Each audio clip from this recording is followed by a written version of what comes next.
पवित्र श्रीकुंडिसा अवसर में कटक सहर अग्रणी सामाजिक अनुष्ठान आस मिलमिशि सेवा करने संगठन पंचम वार्षिक उत्सव खैरा पोलठारे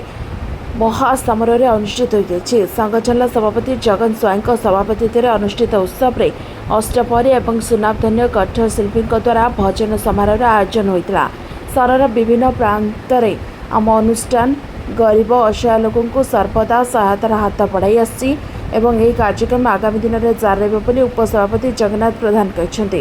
आज पवित्र रथ यात्रा घोष यात्रा समस्त को मोर प्रणाम। आज आमर पंचम वार्षिक उत्सव आस मिलमिशि सेवा कर आज सांस्कृतिक प्रोग्राम आमर चली आतीक अच्छा फाउंडेशन मान को समस्त को संबर्धिता दिखाई ये कह कौन आस मिलमिशि सेवा संघ कटक सहर में जो मान को रक्त दिया अभाव रहे रक्तदान करे, असहाय लोक खाद्य बंटन करने सहित वस्त्र बंटन करे। आस मिलमिशि सेवा संघ कटक सहर तार गोटे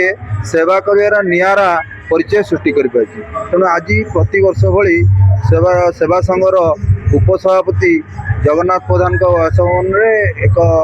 अति बन्नाढ़ भाव संगीत कार्यक्रम सहित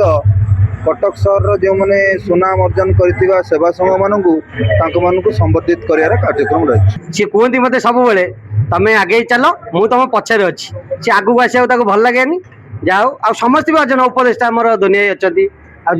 सब आम समस्त को लेकिन आम बोली मुझे कहले भी हेनी समस्त को लेकिन आम जमी अभिया सेवा चली सेवा ना केते जन बिजनेस करते जन हाइलाइट होगा चाहते कि आमर जगन्नाथ प्रधान सब कहती आम सेवा करवा जी आम समय मिल माने नुहे जे आम घर छाड़ी आसी ये सेवा करवा जो बड़का खाद्य बड़े आम ताकू सेवा करूँ जो दरकार आम सेवा करूँ। किसी जन कहते सेवा संगठन बंद होगा जमा सेवा संगठन बंद होनी सेवा संगठन शहे चली आगे भी चलते उत्सव अनुष्ठान मुख्य उपदेष्टा विश्वजित स्वाई संपादक तुषारकांत बेहेरा संपादक तंपन बारिकों समेत बहु कर्मकर्ता उपस्थित रही समस्त कार्यक्रम को परिचालना करथिबा बेले सहरर बहु बुद्धिजीवी समाजसेवी और गणमाध्यम प्रतिनिधि संबर्धित कर कटक महेश पात्र रिपोर्ट ओटी लाइव।